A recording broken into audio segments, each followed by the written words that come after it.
네, 이번 시간에는 고가주택에 대한 양도세 내용 볼게요.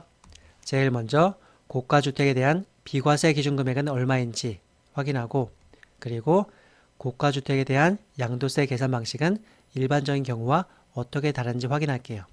그리고 나서 세금 차이 비교에 대한 내용들 볼게요. 일반 과세일 때와 비과세일 때 세금 차이, 단독명의일 때와 공동명의일 때, 그리고 단기 보유했을 때와 장기 보유했을 때 세금 차이가 얼마나 나는지 확인할게요. 고가주택에 대한 비과세 기준금액. 1세대 1주택자가 2년 동안 보유하거나 혹은 거주한 주택을 팔면은 양도세가 비과세돼요. 하지만 일정 금액을 초과해서 팔면은 양도세가 조금은 나와요. 그 일정 비과세 기준금액은 예전에는 9억이었다가 지금은 12억이에요. 즉, 비과세 주택을 팔아도 12억 원을 넘게 팔면은 양도세가 약간 나오게 되는 그런 구조예요.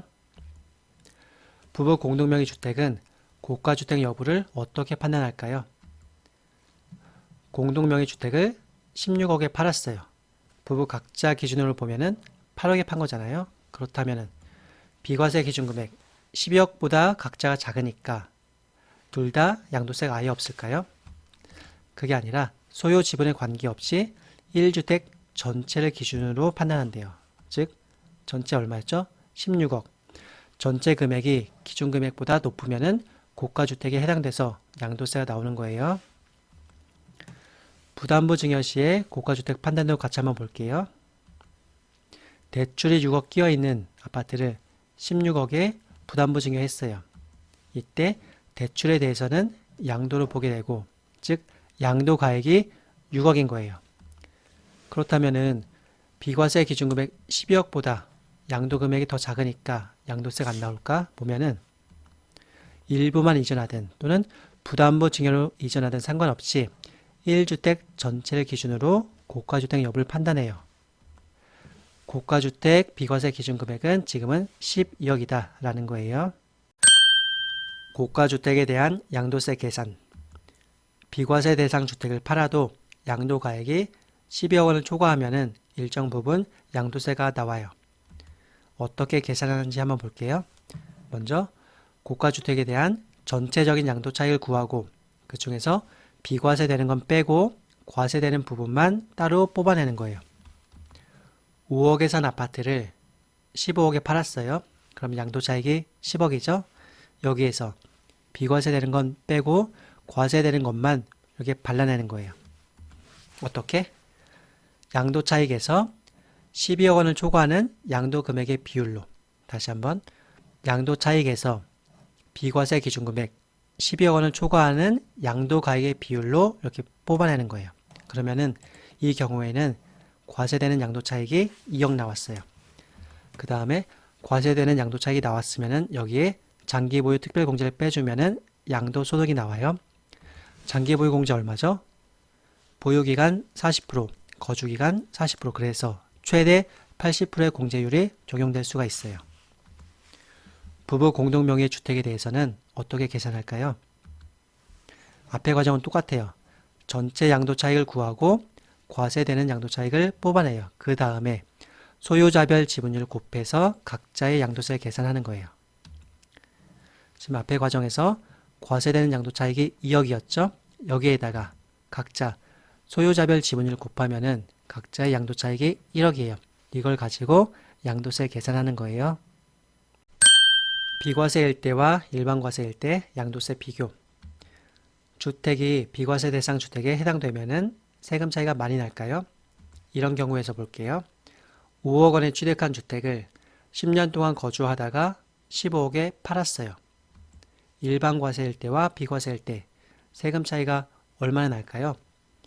일반 과세일 때는 양도세가 3억 원, 비과세일 때는 양도세가 480만 원, 차이가 3억 원이 넘긴 하죠. 이렇게 양도세가 차이가 많이 나는 이유 뭘까? 제일 먼저 양도 차익에서 그 차이가 커요. 5억에 사서 15억에 팔았어요. 일반적인 경우에는 양도 차익이 10억이에요. 하지만 비과세 대상 고가주택 여기에 해당된다고 하면은 과세되는 양도 차익은 2억분이 안 돼요. 여기서 차이가 크고, 두 번째 장기 보유 공제에서도 차이가 크죠. 일반적인 경우에는 15년 보유했을 때 최대 30%의 공제율, 하지만 고가 1주택에 대해서는 최대 80%의 공제율이 적용될 수가 있어요.